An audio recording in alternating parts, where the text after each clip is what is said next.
La primera pregunta que sale es cuándo usar Stokes o Gauss. Bueno, en general eso va a depender mucho del problema, pero Stokes te permite relacionar superficies con curvas y Gauss te permite relacionar volúmenes con superficies. Entonces, por ahí va. Ahí vamos a comentar por qué en este ejercicio cuál vamos a usar y por qué. Pero entonces la idea que teníamos era que tenemos una superficie con buenas propiedades, orientable, regular por pedazos, y su borde es una curva cerrada, simple y regular por pedazos. Su campo normal es, y estamos suponiendo que la orientación de esa curva respeta la regla de la mano derecha. Acuérdense de eso, hay que ser bien consistente en la dirección que estamos usando, en las orientaciones que le damos a nuestras curvas. Tiene que ser consistente con la regla de la mano derecha, si no puede cambiar el signo. Entonces, en la parte A nos dicen, si tenemos un campo escalar phi y psi de clase C2, queremos probar esta triple igualdad, que esta integral de línea es igual a menos esta integral de línea y es igual a esta integral de superficie. Entonces, como le comentaba a un compañero que preguntó en el chat, en este caso nos piden relacionar una integral de superficie, una superficie S, con una integral de línea.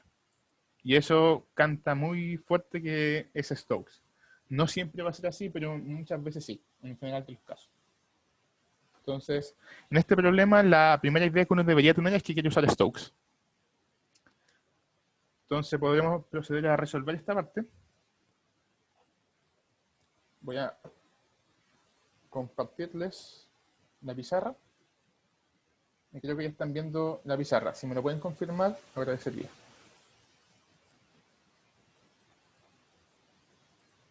Sí, ya, bueno, gracias. Entonces, voy a anotar lo que queríamos probar, para que lo tengamos fresquito. Queríamos probar esta igualdad. Quiero integrar. Estoy viendo el PDF, así que ahí los voy anotando. Punto. En línea.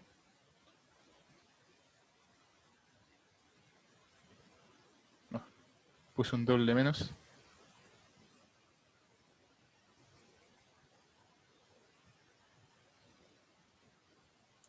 Esto es igual a la integral doble de S de el gradiente de phi cruz el gradiente de sí. Ya, entonces queríamos probar esa igualdad. Entonces lo que les comenté en un principio es que esto nos cantaba a gritos usar Stokes porque estamos relacionando una integral de línea con una integral de línea cerrada con una integral de superficie. Entonces, ¿qué hacemos? Partamos de esta integral.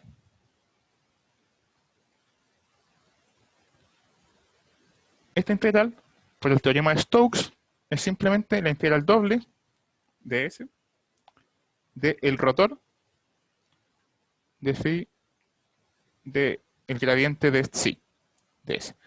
Tener en cuenta acá que pudimos aplicar Stokes porque teníamos las buenas propiedades de la superficie de S y su frontera, la curva que está acá.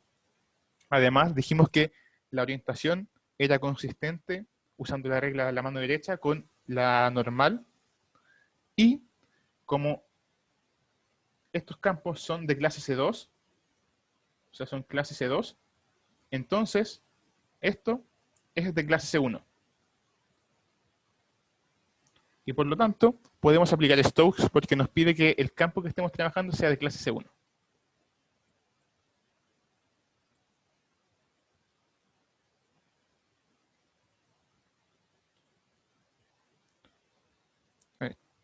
Ya. Están preguntando. Ah, ya estaban pasando el link por el chat. Pensé que había una pregunta. Entonces, sigamos con eso. Ahora nos gustaría ver qué es el rotor, en este caso. El rotor, nosotros dijimos que teníamos una indicación en el enunciado. Hay una indicación. Preguntan cómo concluí que la función era de clase C1. Lo que dije fue, como ambos campos escalares phi y psi eran de clase C2, entonces, por composición, bueno, como este es de clase C2, el gradiente va a ser de clase C1, y por lo tanto este producto va a ser de clase C1. y por lo tanto podemos aplicar el teorema de Stokes. Eso fue lo que dijimos. ¿Sí? ¿Queda claro eso? Ya. Voy a mostrarles el enunciado por si alguien no lo tiene a mano. Enseguida vuelvo a la pizarra. Voy a mostrarles esta propiedad. Esta es una propiedad clásica del producto el rotor del producto de un campo escalar F con un campo vectorial F grande, que es lo que vamos a hacer ahora, porque eso nos sirve para relacionar lo que queremos. Entonces queremos calcular este rotor, entonces usando F igual phi, y el F grande lo usamos como el gradiente de psi, que es un campo vectorial. Recuerden que el gradiente es un campo vectorial. Entonces, esta integral, utilizando esa propiedad, es igual a phi, el rotor, el gradiente de psi, más el producto cruz entre estos dos gradientes. Esto por la propiedad que está como indicación en el enunciado. Pero acá, lo que tenemos es el rotor del gradiente de algo, de un campo escalar. Y sabemos que esto es cero, porque recordamos que este campo es conservativo, por definición. Y el rotor de un campo conservativo es cero. De ese modo, esta integral nos queda esto que está acá, este producto cruz, que es justamente esto que está acá. Dijimos que este término es igual a este, lo que probamos recién. Ahora nos faltaría simplemente probar que este que está acá es igual a este que está acá, para concluir.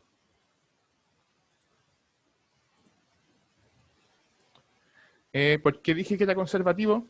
Porque un campo F de esta manera siempre es conservativo. De hecho, es la definición de un campo conservativo. Un campo conservativo es un campo que se escribe como el gradiente de un campo escalar. Por lo tanto, ese campo que teníamos ahí era conservativo. De esa manera concluimos una de las igualdades que queríamos. Pero la otra no es muy difícil, porque primero podemos usar la antisimetría del producto cruz. Es decir, nosotros podemos conmutar el producto cruz, pero cambiando el signo. Entonces voy a pasar a la siguiente página. Y teníamos nosotros lo siguiente. Lo que acabamos de probar es esto. Eso es lo que teníamos. Pero por la antisimetría del producto cruz, cambiamos el orden. Y ahora aplicamos lo mismo que hicimos antes. ¿Por qué? Porque esto es justamente el rotor de psi gradiente de phi. ¿Esto por qué? Porque es usar la misma propiedad de antes, solamente cambiando el rol de phi con el de psi. Solamente eso. Es decir, aplicando el hint con f esto y el f grande esto. Es decir, cambiando los roles, uno concluye esta igualdad. Que esto es igual a esto.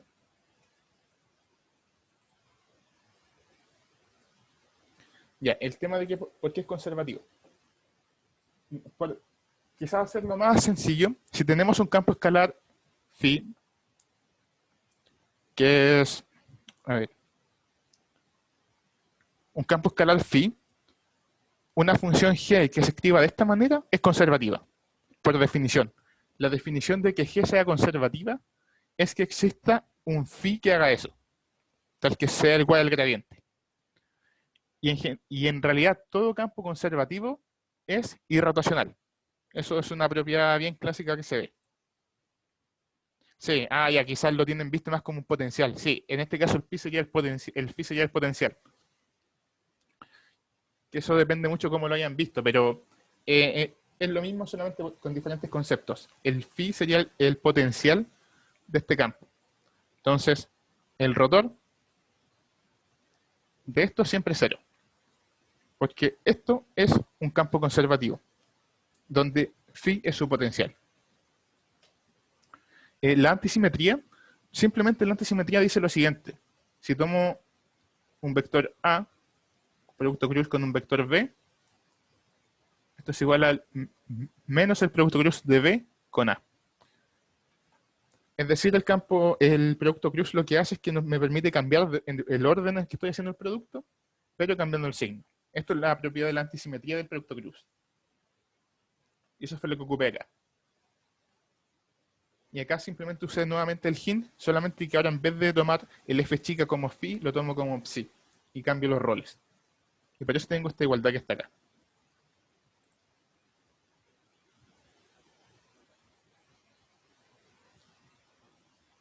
A ver. Mira, como para hacerlo sencillo, voy a escribirlo aquí en una orilla. G es conservativo.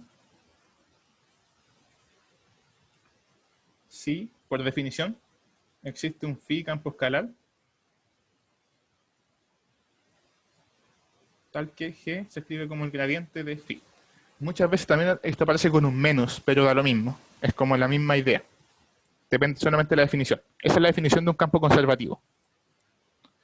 Y al final, el rotor de un campo conservativo, es decir, el rotor del gradiente de un campo escalar, es cero. Y eso fue lo que usamos. Bueno, entonces acá aplicamos nuevamente el teorema de Stokes y probamos eso. Y que justamente era todo lo que queríamos. En la página anterior probamos una de las igualdades y ahora probamos otra. Y ahí tenemos la triple igualdad. Es decir, aplicamos dos veces el teorema de Stokes, usamos propiedades del rotor, y lo importante era recordar que el rotor de un campo conservativo es cero.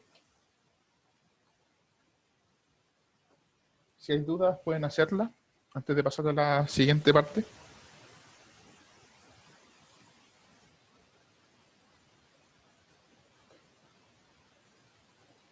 ¿No hay más dudas? Hola, No. lo ¿Sí? que pasa es que yo no entendí hace un rato no entendí la utilización del hint porque sentí como que desapareció como la divergencia, por decirlo así. ¿En esta página o en la anterior? ¿O en ambas? No en esta. Ya. Mira, lo que teníamos acá. A ver, voy a intentar. Voy a escribir el hint. ¿Ya? El hint era que el rotor de un campo de F con un campo vectorial F grande igual a F. Voy a revisarlo para no escribir cualquier cosa. Ya está bien. F el rotor de F más este producto cruz. ¿Sí? Entonces, en este caso, ¿qué dijimos? Teníamos esto. Que en este caso sería tomar esto phi. Ya, esto era, lo escribí mal. Es simplemente. Ya, este era el hint. Eso que acabo de escribir. Que el rotor del producto se escribe de esa manera. Entonces, en este caso queríamos trabajar con esta expresión que está por acá. Esta expresión queríamos trabajar. Entonces, eso nos hacía sentido usar este como psi y usar el f como el gradiente de phi. ¿Cierto? Entonces, en ese caso teníamos que el rotor de esto es igual a f, que sería psi, por el rotor del gradiente de phi, más el gradiente de psi, cruz el gradiente de phi. Pero esto es cero. Ah, Entonces, ya tenemos la igualdad. entendí. ¿Sí? Gracias. Bacán. Bueno, entonces, si no hay más dudas, pasamos a la siguiente. Bueno, la siguiente en realidad es de la misma idea. Es probar que tenemos, bueno, dos veces esa integral de superficie de un vector b constante y ver que es igual a la integral de línea del producto cruz de ese vector constante b con el vector r, que el vector r es simplemente una identidad, es decir, toma x y z, es como una función, y me devuelve x y z. Bueno, ese, como para no perder tanto tiempo, voy a solamente bosquejar la idea, pero porque el ejercicio principal de esta pregunta es el que acabamos de hacer. El que más me interesaba que será. Como tener una mirada un poquito más teórica de lo que es el teorema de Stokes y no siempre tener una función, una superficie, hacer un cambio variable integral. Pero si necesitan repasar eso, pueden revisar el video de YouTube que ya les comenté, que se hizo hace unas 2 semanas, donde se vio Stokes y divergencia de esa manera. Pero la B, queríamos probar lo siguiente.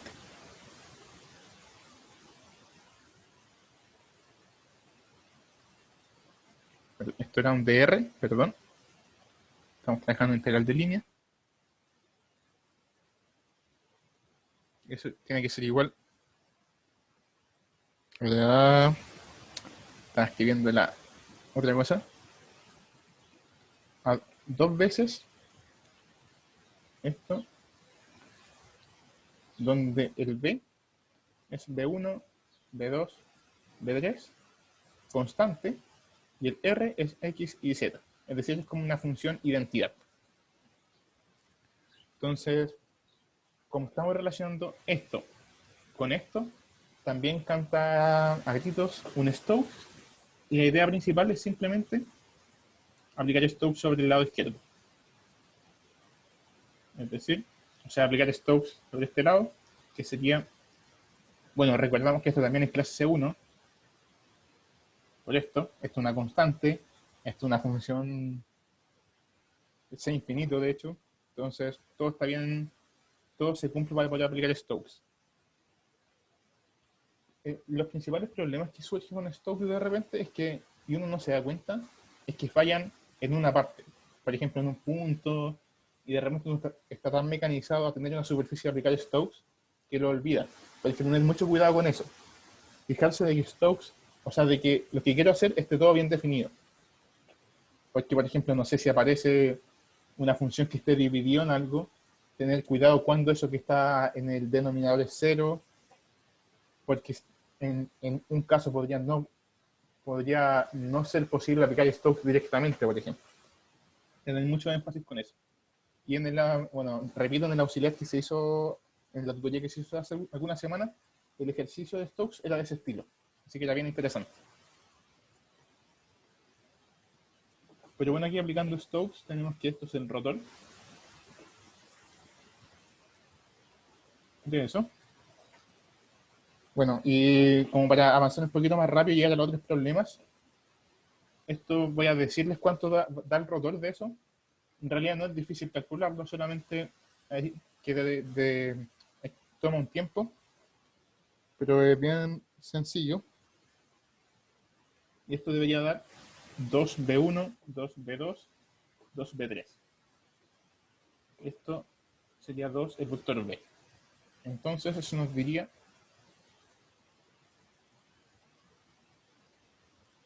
lo siguiente. 2B, DS, que es lo que queríamos. Entonces era bien rápido. Al final la única idea era aplicar Stokes al principio acá. Bueno, y después de un cálculo que no hicimos para poder avanzar un poquito más rápido y tratar de llegar lo máximo posible en los problemas que tengo preparados. Pero en realidad esto no es difícil de concluir, recordando que el R es X y Z. Entonces, no sé si hay alguna duda en este problema, que era bien cortito, en realidad.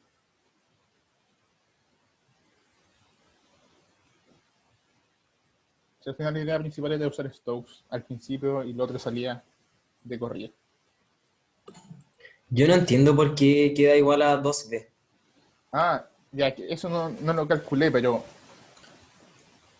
para poder avanzar un poquito, pero puedo dar una idea de cómo se calcula. Es que, bueno, uno puede calcular esto fácilmente de esta manera. No sé si saben ese truco. De esto, poner el B acá, B1, B2, B3. Esto era X y Z.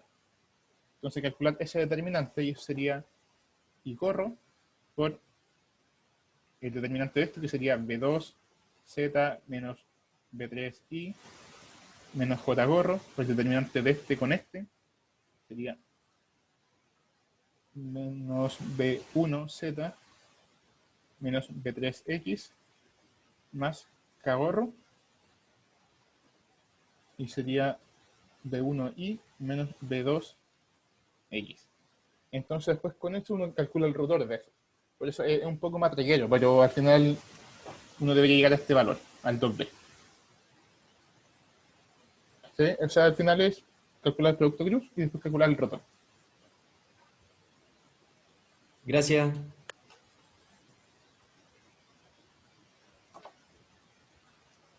Entonces, si hay alguna otra duda, si no, para pasar a la siguiente parte.